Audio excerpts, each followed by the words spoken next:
नमस्कार, आदाब, सत श्री अकाल। मैं शिल्पी आप सबका संकल्प से सफलता के इस प्लेटफॉर्म पर सबका दिल से स्वागत करती हूँ। आज यहाँ पर हम कुछ विशेष पढ़ने वाले हैं जो आपकी आगामी परीक्षा यूपीपीएससी 2025 का जो प्रीलिम्स है उसके लिए बहुत महत्वपूर्ण है। जैसा कि आप स्क्रीन पर अपनी देख पा रहे होंगे यहाँ पर कि यहाँ पर हमने टाइटल ही डाला है, इससे आप स्पष्ट हो रहा होगा आपको कि हम यहाँ क्या समझने वाले हैं। देखिए, यूपीपीएससी का जो प्री है अभी 12 अक्टूबर को 2025 में, उसके लिए जो लास्ट ये 40 डेज बचे हैं आपके, वो हमारे लिए डू और डाई वाले होने चाहिए।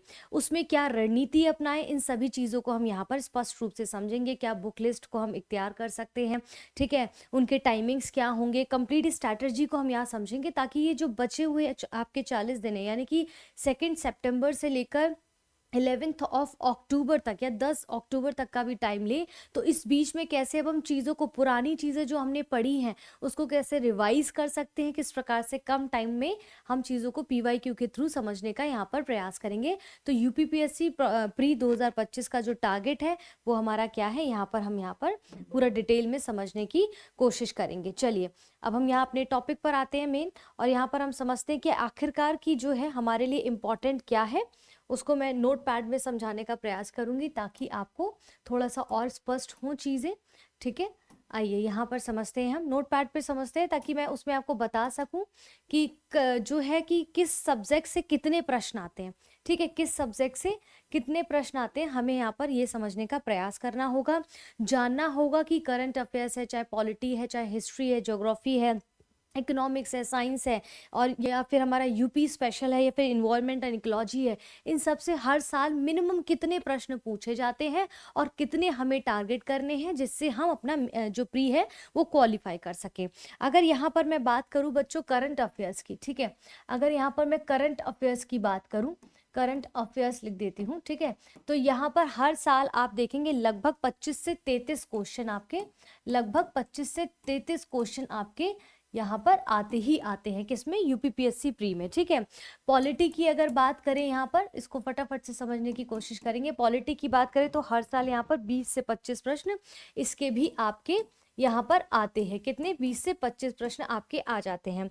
फिर आपका हिस्ट्री की अगर बात करें, ठीक है, हिस्ट्री की बात करें तो हिस्ट्री में भी 3 part, modern history, ancient history और मिडाइवल हिस्ट्री। ठीक है, तीनों हिस्ट्री में अगर आप देखेंगे तो किस प्रकार से हर पार्ट से कितने कितने प्रश्न आते हैं। तो जैसे आपका मॉडर्न हिस्ट्री की अगर मैं बात करूं, यहाँ पर मॉडर्न हिस्ट्री से लगभग आप देखेंगे 12 क्वेश्चन, लगभग 10 से 12 प्रश्न।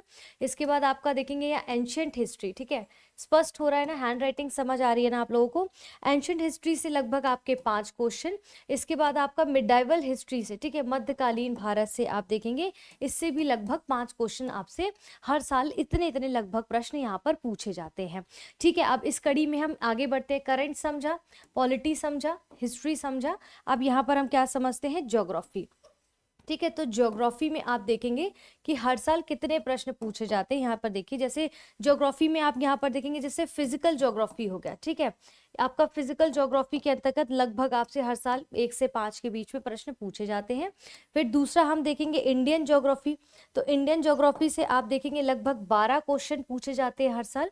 इसके बाद एंड में हम यहाँ पर आते हैं, वो है आपका वर्ल्ड ज्योग्राफी। ठीक है, तो वर्ल्ड ज्योग्राफी से आप देखेंगे यहाँ पर हमसे कितने, लगभग 10 प्रश्न पूछे ही जाते हैं।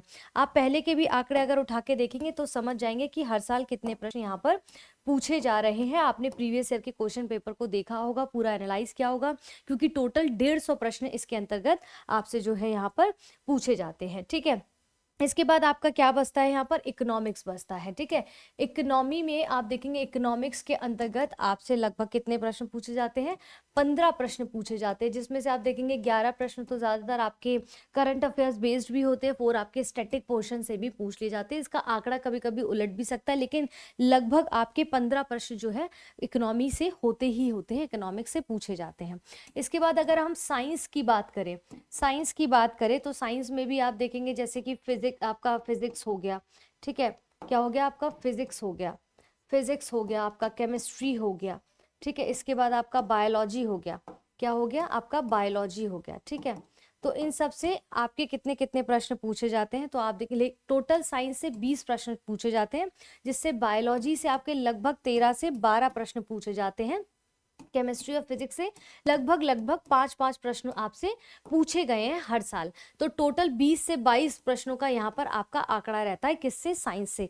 क्या राइटिंग से? देखिए यहाँ पर ना राइटिंग से ज़्यादा मैटर है कि आपको चीज़ें स्पष्ट होनी चाहिए, जो कि इस तरह से समझ आ जा रही होंगी, ठीक है। इसके बाद यूपी स्पेशल अगर हम बात करें, यूपी स्पेशल से लगभग देखेंगे यहाँ पर 10 प्रश्न आपसे। कैसे 10 प्रश्न? देखिए स्टैटिक पोर्शन से भी और करंट बेस्ड जो आपका यूपी स्पेशल होगा उससे भी प्रश्न पूछे जाएंगे। स्पेसिफिकली अब एग्रीकल्चर के रिफॉर्म में या एग्रीकल्चर के क्षेत्र में अगर आप देखेंगे तो काफ़ी प्रश्न उससे पूछे गए हैं। एंड में आपका आ जाता है इकोलॉजी और इन्वायरमेंट। क्या आ जाता है? इकोलॉजी एंड इन्वायरमेंट आ जाता है आपका, उससे भी लगभग 10 प्रश्न पूछे जाते हैं। यानी कि यहाँ पर अगर हम देखें तो टोटल कितने प्रश्न आपसे यूपीपीएससी में पूछे जाते हैं? 150 क्वेश्चन पूछे जाते हैं बच्चों। लेकिन अब क्या होता है, क्या 150 के 150 क्वेश्चन आपको आते होंगे? नहीं आते होंगे, स्वाभाविक सी बात है। अगर आप देखेंगे कि इसमें सही प्रश्नों की बात करें तो सही कितने होने चाहिए एक क्वालिफाई करने के लिए प्री को? तो 100 क्वेश्चन लगभग आपके सही होने चाहिए, लगभग 90 से 100 के बीच में। लेकिन ये कब सही होंगे? जब आप 130 से 135 प्रश्न अटेम्प्ट करेंगे, ठीक है। 130 से 135 प्रश्न अटेम्प्ट करेंगे 150 में से, तब जाके अगर आपके लगभग 100 के आसपास, 90 से 100 के बीच में जब कट ऑफ जाएगा तो देखेंगे तो आपके जो है प्री क्वालिफाई होने की संभावनाएं बढ़ जाती हैं। यहाँ तक स्पष्ट हुआ? अभी किसी को कोई दिक्कत होगी तो कमेंट बॉक्स में पूछ लेना, ठीक है। अब यहाँ पर हम क्या आते, ये हमने समझा कि किससे कितने प्रश्न यहाँ पर जो है आ जाते हैं। अब यहाँ पर क्या समझना है? देखिए अब यहाँ पर ये समझना है, इसको हम आगे बढ़ाते हैं। ये समझा कि किससे कितने प्रश्न आते हैं, टोटल कितने प्रश्न होते हैं, ये सारी चीजें समझी। अगर हम करंट अफेयर्स की बात करें, ठीक है, अब बहुत से बच्चों का क्वेश्चन होता है कि मैम करंट अफेयर्स किससे पढ़े? तो देखिए करंट अफेयर्स के लिए भी आपने देखा होगा ARO के समय पे भी ई दृष्टि करके जो एक बुक आती है आपकी, ई दृष्टि करके बुक आती है, उसको आप यहाँ पर पढ़ सकते हैं, रिवाइज कर सकते हैं, उसको जो है यहाँ देख सकते हैं। उसके साथ साथ प्लस 2 महीने का एक्स्ट्रा करंट अफेयर्स भी पढ़ लीजिएगा। कहने का मतलब ये है, अगर मंथ वाइज हम देखें तो आप क्या देखेंगे यहाँ पर कि 24 अक्टूबर 2024 से, अगर माफी चाहती हूँ, अक्टूबर 2024 से, क्या अक्टूबर 2024 से लेकर यहाँ पर आपका सितंबर 2025 तक का जो भी हिंदी मीडियम के स्टूडेंट हैं, वो इस करंट अफेयर्स को यहाँ पर पढ़ सकते हैं। आपने जो भी अभी तक सोर्स लिया हो पढ़ने का, उसी से रिवाइज करिए। अब नई जगह भागने की आवश्यकता नहीं है कि अब वहाँ पर देखिए 1 महीने में आप कुछ बहुत नया नहीं करने की कोशिश करिएगा। 1 महीना भी क्या, 40 दिन है, 2-4 दिन तो ट्रैवल में भी, मान लीजिए इधर से उधर आपका सेंटर दिया गया होगा तो उसकी ट्रैवलिंग में भी समय निकल जाएगा। तो क्या है कि जो पढ़ा है उसको रिवाइज करना है यहाँ पर। फिर भी जैसे आपको लगता है कि थोड़ा बहुत कमी रह गई है तो उसके लिए आप देखिए क्रॉनिकल आती है एक, ठीक है, हिंदी मीडियम के बच्चों के लिए बता रही हूँ, ये क्रॉनिकल है। मैंने भी इसको कहीं पर जो है देखा है कि बहुत अच्छे तरीके से बताया गया था कि क्रॉनिकल जो आपका है, क्रॉनिकल की अगर मैं स्पेसिफिकली बात करूं तो पतली वाली एक क्रॉनिकल आती है, हिंदी मीडियम के बच्चे इसको फॉलो कर सकते हैं लास्ट 40 डेज के लिए करंट अफेयर्स। इसमें आपको ये पूरा कवर हो जाएगा, ये भी देख सकते हैं, एक ऑप्शन आपको दिया है, इसके पीछे भागना नहीं है। आपने जहाँ से रिवाइज किया हो, चाहे ऑनलाइन प्लेटफॉर्म से किया हो, चाहे बुक से किया हो या PDF से किया हो, किसी भी तरीके से आप इसको कर सकते हैं। कहने का मतलब है कि 20 क्वेश्चन तो आपको करेक्ट करने ही करने हैं। क्यों करने 20 क्वेश्चन? क्योंकि आप देखेंगे करंट अफेयर से 25 से 33 क्वेश्चन आपके हर साल आते हैं, तो एक बड़ा पोर्शन जो है यहाँ पर कवर करता है, ठीक है, एक काफी बड़ा पोर्शन कवर करता है। इसके बाद हम देखते हैं पॉलिटी, ठीक है, तो पॉलिटी वगैरह में भी अगर मैं बात करूं तो जैसे आपका घटना चक्र हो गया, ठीक है, घटना चक्र बहुत बहुत इंपॉर्टेंट है। मुझे पता है लक्ष्मीकांत भी कुछ लोगों ने पढ़ा ही होगा, लेकिन फिर भी घटना चक्र जरूर आप करिए, क्योंकि लास्ट 20 ईयर्स के अगर आप क्वेश्चन पेपर देखेंगे तो PYQ आधे से ज्यादा तो आपके यहीं से फंस जाते हैं, घटना चक्र से, ठीक है। ल्यूसेंट हो गया या फिर घटना चक्र हो गया, पॉलिटिकली आप प्रेफर कर सकते हैं। और अगर मैं बोलूँ कि बहुत अच्छे से समझना और क्वालिफाई करना है अपना पेपर, तो इसके लिए आप घटना चक्र जाके सारे PYQs करना शुरू करिए। इसको और डिटेल में हम समझेंगे कैसे करना है, कितने दिन की स्ट्रैटेजी बनाए, कितने दिन में हर सब्जेक्ट को डिवाइड करके पढ़ें, कितने MCQs वगैरह करें ताकि आपका प्री क्वालिफाई हो सके, ठीक है। अब यहाँ पर अगर हिस्ट्री की बात करें तो हिस्ट्री के लिए भी बच्चों देखिए दी बेस्ट है। हिस्ट्री के लिए भी अगर आप देखेंगे तो घटना चक्र जो है ना, घटना चक्र रामबाण का काम करती है आपका, क्योंकि अब 40 डेज बचे, अब नया नहीं पढ़ सकते और बुक रिवाइज करना मुश्किल है। या तो खुद के सेल्फ नोट्स हो या किसी कोचिंग के, आप किसी इंस्टीट्यूट्स के नोट्स अगर आप पढ़ रहे हैं जिसे आप शॉर्ट में देख सकते हैं, ठीक है। जैसे कि अब मैं भी लेकर आ रही हूँ, कल सुबह मैं प्लान कर रही हूँ कि मॉर्निंग से आपको जो शॉर्ट नोट्स रहेंगे, वन लाइनर नोट्स रहते हैं, जिसे फटाफट से हम लास्ट 40 डेज में या 10 डेज में हम रिवाइज कर सकते हैं उसको, चाहे हिस्ट्री हो, चाहे पॉलिटी हो, चाहे ज्योग्राफी, उन सभी सब्जेक्ट्स को मैं आपको कल से देने वाली हूँ, प्रोवाइड करने वाली हूँ। तो निरंतर हमारे साथ बने रहे, उसको भी रिवाइज करेंगे तो काफ़ी हद तक चीज़ें आपकी वहाँ पर कवर हो सकती है। लेकिन फिर भी घटना चक्र तो आपको पढ़ना ही पढ़ना है। किसकी बात कर रही हूँ मैं? हिस्ट्री में घटना चक्र की बात कर रही हूँ और आपको दिखा भी देती हूँ एक तरीके से, ठीक है। इस प्रकार का घटना चक्र है, आप ऐसा ले सकते हैं और इस तरह से पढ़ेंगे तो चीज़ें ज़्यादा बेहतर तरीके से समझ आएंगी। क्लियर है यहाँ तक? चलिए अब हम आगे बढ़ते हैं। अब घटना हिस्ट्री में भी क्या, मेडाइवल, मॉडर्न एंड एंशियंट जिसकी हमने बात की, क्योंकि हिस्ट्री से भी आप देखिए बहुत बड़ा पोर्शन कवर होता है। हिस्ट्री से भी लगभग आप देखेंगे मॉडर्न से 12 क्वेश्चन और 5-5 6-6 क्वेश्चन आपके एंशियंट और मिडाइवल से भी आ जाते हैं। ज्योग्राफी में भी आप देखेंगे लगभग आपके प्रश्नों की जो संख्या मैंने बताई है वो कितनी बताई है, लगभग आपकी 5 आप देखेंगे फिजिकल से आ जाते हैं, 10 आपके जो है वर्ड ज्योग्राफी से आ जाते हैं, 12 आपके उससे आ जाते हैं। लगभग 25 से 30 क्वेश्चन अगर हम देखें ज्योग्राफी से हैं, लेकिन हमें कितने, कम से कम 20 क्वेश्चन 22 क्वेश्चन लगभग हमें ठीक करने ही होंगे। और ज्योग्राफी के लिए भी अगर मैं यहाँ पर बात करूँ तो ज्योग्राफी के लिए आप सबसे पहले घटना चक्र देखिए और इसके बाद लूसेंट भी देख सकते हैं, ठीक है। लूसेंट भी बहुत अच्छा सोर्स है, लूसेंट भी बहुत अच्छा सोर्स है पढ़ने के लिए। तो ज्योग्राफी के लिए घटना चक्र बहुत अच्छा है, लूसेंट बहुत अच्छा है। मेरी राइटिंग बोर्ड पर बहुत अच्छी नहीं है, मैं समझ रही हूँ, लेकिन क्या आपको चीज़ें समझ आ रही है हमें कमेंट बॉक्स में बता दीजिएगा। यहाँ तक क्लियर है? साइंस के लिए लगभग आपके 15 क्वेश्चन ठीक होने चाहिए, उसके लिए भी घटना चक्र आप ले सकते हैं। चलिए हम इस फाइल पर आते हैं तो आपको यहाँ पर बेहतर समझ आएगा कि मैं क्या कहने की कोशिश कर रही हूँ। अब देखिए हमारे पास कितने दिन बचे हुए हैं। यहाँ पर 2 सितंबर से लेकर मैंने यहाँ पर पूरी रणनीति बताई, 11 अक्टूबर तक की रणनीति है ये, और हमारे पास लगभग 40 दिन यहाँ पर बचे हुए हैं। कितने? लगभग 40 दिन यहाँ पर जो है बचे हुए हैं, ठीक है।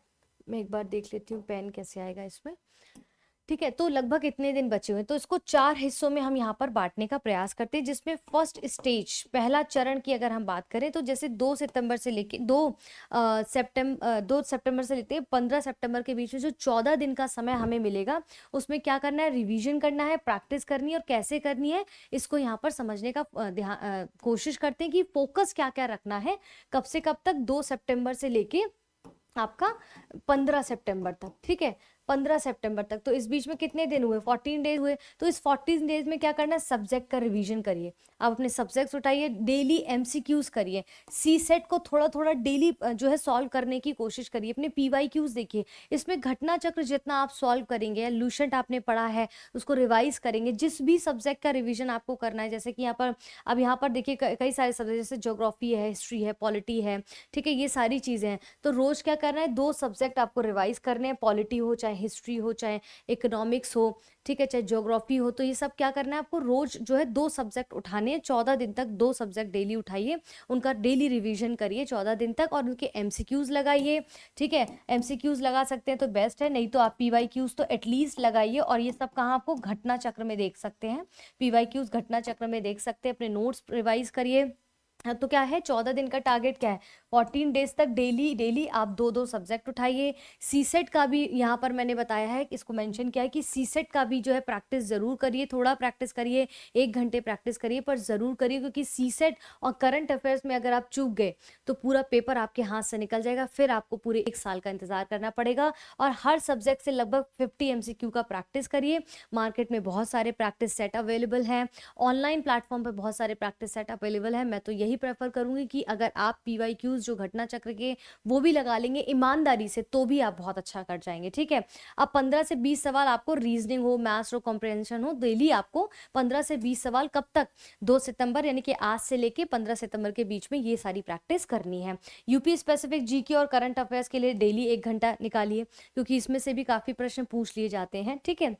इसके बाद टोटल टारगेट अगर हम 14 डेज के अंतर्गत देखें तो क्या है, टोटल टारगेट आपके 14 डेज के अंतर्गत क्या है, पहले चरण में कि जीएस सब्जेक्ट एक बार आपका रिवाइज हो जाना चाहिए, क्योंकि 4-5 जो सब्जेक्ट है वो उस पूरे 14 दिन में हर 2-2 दिन पे उसको रिवाइज करिए, और 800 से 1000 एमसीक्यूज आप इन 14 दिनों में कर चुके होंगे। यानी कि जो भी टॉपिक पढ़िए, जैसे मान लीजिए सैंधव सभ्यता पढ़ रहे हैं, सिंधु सभ्यता पढ़ रहे हैं, या फिर इकोनॉमी में कोई पार्ट पढ़ रहे हैं, या इकोलॉजी में कोई पार्ट पढ़ रहे हैं, तो उसके तुरंत जाके घटना चक्र में, जैसे कि मैं इसको दिखा भी देती हूँ फॉर एग्जाम्पल, जैसे मान लीजिए कि आज मैंने क्या पढ़ा, आज मान लीजिए मैंने ये पढ़ा है, बौद्ध धर्म पढ़ा है, हिस्ट्री की बात कर रहे हैं घटना चक्र में, ठीक है, बौद्ध धर्म पढ़ा, तो बौद्ध धर्म के यहाँ पर पेज पे जाएंगे और जितने भी घटना चक्र में प्रश्न हैं उनको यहाँ पर सॉल्व करेंगे, पढ़ेंगे, ताकि हमारा टॉपिक, क्योंकि देखिए पढ़ने से कुछ नहीं होगा, आपने पढ़कर जब तक क्या कहते हैं युद्ध की तैयारी करी लेकिन प्रैक्टिस नहीं किया, practice makes a man perfect, तो युद्ध स्तर पर आने के लिए, युद्ध में रणभूमि में जाने के लिए पहले पेन को खंगारना है, अच्छे से लिखना है, प्रैक्टिस करना है उसकी। और वो कैसे होगा, जब आप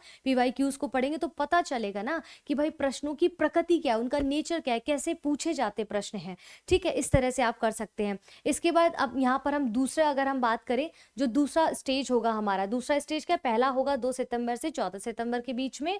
इसके बाद यहाँ पर दूसरा स्टेज है 15 सितंबर तक का था वो, 16 सितंबर से 26 सितंबर के बीच में आप यहाँ पर फुल मॉक टेस्ट लगा सकते हैं। 11 दिन में आप चीज़ों को मॉक टेस्ट लगा के एनालाइज कर सकते हैं कि कहाँ आपने गलती की है, किस टॉपिक को ज़्यादा ध्यान देना है, क्योंकि अभी आपने पहले पढ़ा, अब आप मॉक टेस्ट लगा रहे हैं, यहाँ पर 150 क्वेश्चंस के मॉक टेस्ट लगा रहे हैं। फोकस क्या करना है कि फुल सिलेबस देखना है, जीएस का फुल सिलेबस पीटी के लिहाज से देखना है, सी सेट के भी मॉक टेस्ट देने। अब बचे हुए इन 16 सितंबर से लेकर 26 सितंबर तक इन 10-11 दिनों में सीखना है कि गलतियां क्या क्या हमने इन मॉक टेस्ट में की हैं, कितने ड्यूरेशन में हमने मॉक टेस्ट किया उसको समझना है, कमजोर टॉपिक को फिर से पढ़ना है। डेली आपको इस दौरान क्या करना है, इस 11 दिन में कि जो है हर दिन या फिर एक दिन छोड़कर फुल टेस्ट आपका जीएस और सीट सेट का देना है।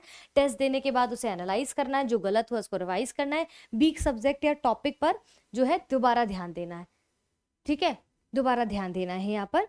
क्लियर है। अब आगे बढ़ते हैं। अब यहाँ पर टोटल टारगेट्स की बात करें तो कम से कम आपका क्या टारगेट होना चाहिए कि कम से कम 5 फुल मॉक टेस्ट आप इस दौरान लगा लें। 2 से 3 सी सेट फुल मॉक टेस्ट आप यहाँ पर लगा चुकी हूँ। कब? ये 16 सितंबर से लेकर 26 सितंबर के बीच में। आप समझ पा रहे हैं ना मैं क्या कह रही हूँ? आपको डिवाइड किया है, टारगेट नंबर 1, टारगेट 2। अब मैंने 40 डेज को टारगेट्स में जो है डिवाइड कर दिया ताकि आपकी चीजें और क्लियर हो सके कि इन दिनों में आपको क्या क्या कैसे कैसे पढ़ना है। तो कम से कम 5 टोटल टारगेट आपका इस दौरान क्या होगा 11 दिनों में कि 5 फुल मॉक टेस्ट लगा लें, 2 से 3 सी सेट मॉक टेस्ट लगा लें ताकि पता चल सके कितना आप टाइम ले रहे हैं, कितनी चीजें हो पा रही हैं। ठीक है। इसके बाद तीसरा चरण, थर्ड फेज क्या है आपका 27 सितंबर से 5 अक्टूबर। आप जैसे जैसे आप पास आते जा रहे हैं, देखिए फाइनल रिवीजन आप यहाँ पर करेंगे। जो भी आपने पहले वीक में 2 से 14-15 सितंबर तक पढ़ा है उसका आप रिवीजन फिर से करिए। फैक्ट्स जो आप गलतियां कर रहे थे उसको आपने नोट कर लिया होगा अपनी दीवार पर, उसकी स्टिकर्स लगा लीजिए, चिट लगा लीजिए, उसको वहां समझ लीजिए। उनको याद करना है अगले 9 दिन में। ठीक है। नोट रिवाइज करना है, स्टैटिक और करंट अफेयर्स का रिवीजन करना है, सीसेट का थोड़ा थोड़ा रोज फिर से ये प्रैक्टिस करते रहना है जहां पर आपको लैक महसूस हो रहा है। ठीक है। शॉर्ट नोट, फैक्ट्स, स्कीम देखनी है, जो भी योजनाएं आई है, रिपोर्ट्स आई, उनको रिवाइज करिए क्योंकि डायरेक्ट उनसे क्वेश्चंस बनते हैं पीटी में। बहुत बहुत इंपॉर्टेंट है। यूपी के जीके में जैसे डिस्ट्रिक्ट्स हो गए, उनकी स्कीम्स हो गई, नदियां हो गई, जो सेंसस हो गया, जो जनगणना वगैरह, फेमस पर्सनालिटीज हो गई, इन सबसे भी यूपी में आपसे काफी प्रश्न पूछे गए हैं हर बार और पूछे जाएंगे। मिसलेनियस के अंतर्गत आप ये देखने को मिलेगा। ठीक है।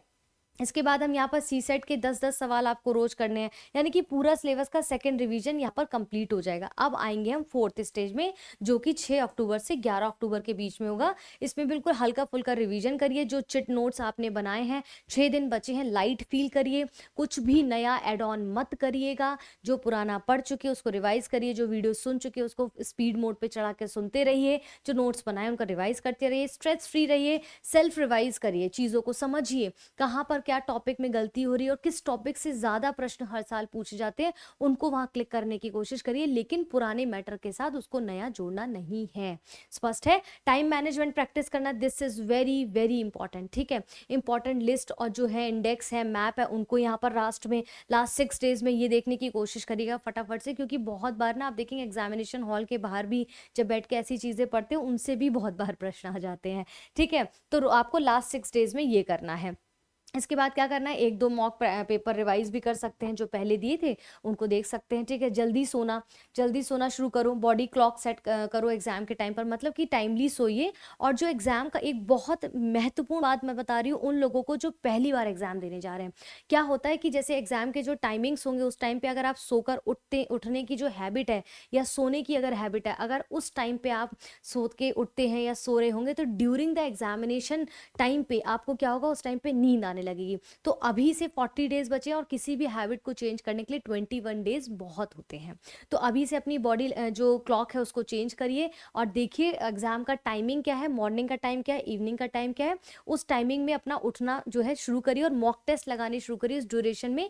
क्लॉक सेट करने के बाद, अलार्म सेट करने के बाद पता चलेगा कितने आवर्स में आप कर पा रहे हैं, कितनी चीज़ें कर पा रहे हैं। और दूसरी चीज़ ये है कि जब आप करेंगे तो आपको पता चलेगा कि वहाँ पर आपको करना क्या है, किन गलतियों से बचना है, ये भी पता चलेगा, ठीक है? तो टाइम के अनुसार अपना सोने उठने का जो है कार्यक्रम अब थोड़ा चेंज करिए। सब्जेक्ट करने की स्ट्रैटेजी अगर हम देखें तो मैंने बताया है कि घटना चक्र हो गया, लक्ष्मीकांत हो गया, पॉलिटिकल हिस्ट्री के स्पेक्ट्रम मॉडर्न इंडिया, या इंपॉर्टेंट डेट्स हो गया, ज्योग्राफी में एनसीईआरटीज मैप और रिवाइज, एनसीईआरटीज नहीं भी करेंगे अभी तो चलेगा, लेकिन ज्योग्राफी के लिए मोस्ट इंपॉर्टेंट है आपका घटनाचक्र का पूर्वावलोकन, ठीक है? फिजिकल ज्योग्राफी, इकोनॉमिक्स के लिए budget, very very important, schemes, basic concept, घटनाचक्र, आप ये सब देख सकते हैं, ठीक है? इसके बाद इन्वायरमेंट के लिए स्टैटिक पार्ट है और जो करंट में रिपोर्ट्स हैं, प्रोजेक्ट्स हैं, ये सब घटनाचक्र, लूसेंट और करंट अफेयर्स तो 1 ईयर का अक्टूबर 2024 से सितंबर 2025 का पढ़ रहे होंगे, उसको निरंतर करते रहे। साइंस के लिए स्टैटिक है, रिसेंट डेवलपमेंट्स जो हुए हैं टेक्नोलॉजी और बायो के अंतर्गत वो देखिए, और उसके लिए आपको करंट अफेयर्स देख सकते हैं 1 साल का।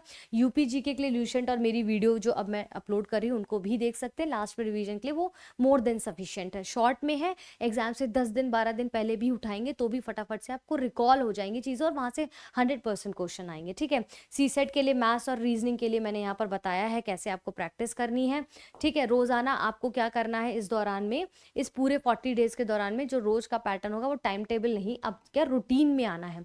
1-2 सब्जेक्ट का डेली रिवीजन करिए, 50 से 100 एमसीक्यूज लगाइए, क्योंकि रिवीजन करने से क्या होगा कि आपके कॉन्सेप्ट क्लियर होंगे, और कॉन्सेप्ट क्लियर करने के लिए, पक्का करने के लिए कि आप कितने पानी में हैं, उसके लिए आपको पीवाईक्यूज एमसीक्यूज को लगाना ही होगा। सी सेट को रोज हल्का हल्का प्रैक्टिस करते रहिए, क्योंकि सी सेट अगर प्रैक्टिस नहीं करेंगे तो इस चीज़ों का कोई भी मतलब नहीं है। एक एग्जाम में अच्छा कर लेंगे, दूसरे वाले GS2 में अच्छा नहीं करेंगे, तो वैसे ही बैठे रहेंगे और फिर पुनः 1 साल का इंतजार, और एग्जाम की स्थिति आप आजकल देख ही रहे हैं।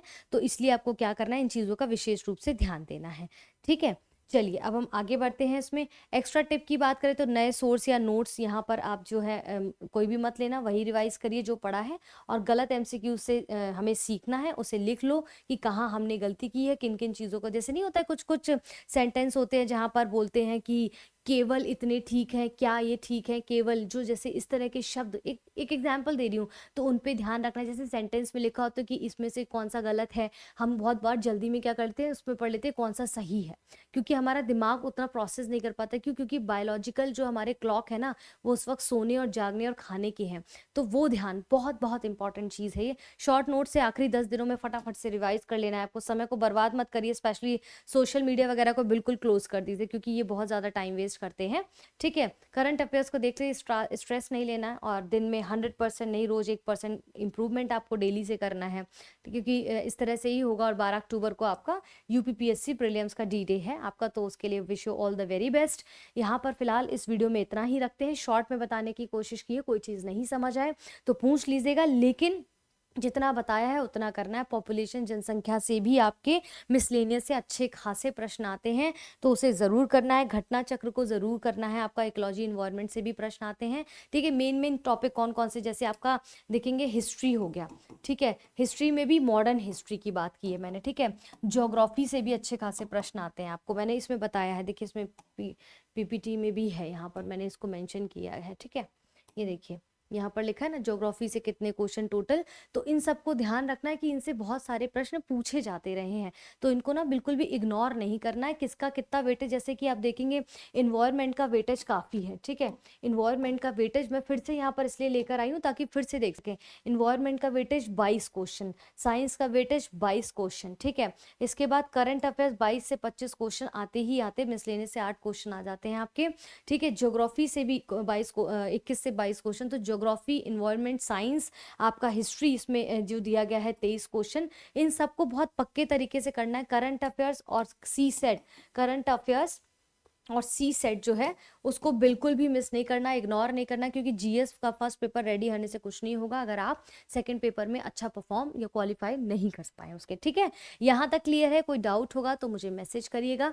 फिलहाल स्पष्ट हो जाएंगी चीज़ें। इसको देखिए, मैं अभी इस वीडियो को जो है आपके पास पहुँच रही है, देखिए। और कल से मैं कोशिश कर रही हूँ कि सुबह 8 या 9 बजे के आसपास मैं रात तक बता दूंगी आपको जो है यूपी स्पेशल का, जो यूपी पीएससी के लिए, जैसे चाहे वो ज्योग्राफी हो, हिस्ट्री हो, जो इकोनॉमिक्स हो, पॉलिटी, कोई भी सब्जेक्ट हो, तो वन लाइनर शॉर्ट नोट्स को हम कैसे पढ़ेंगे ताकि आपकी तैयारी और मजबूत हो सके। तो इसके लिए आपको मेरे चैनल पर, जिसका नाम है संकल्प से सफलता, पर बने रहना है। मेरा टेलीग्राम चैनल को ज्वाइन कर लीजिएगा, ग्रुप को, वहाँ पर देख सकते हैं। टेलीग्राम चैनल जो है मेरा, यहाँ पर इसको मैं मेंशन कर दे रही हूँ, मैंने ऑलरेडी कुछ पीडीएफ में उसको मेंशन किया हुआ है, फिर भी आपको मैं यहाँ पर दिखा देती हूँ। ठीक है, ये सब मैं पढ़ा चुकी हूँ। खैर, तो संकल्प से सफलता का जो हमारा जो यूट्यूब चैनल है उसको यहाँ पर सब्सक्राइब कर लीजिए।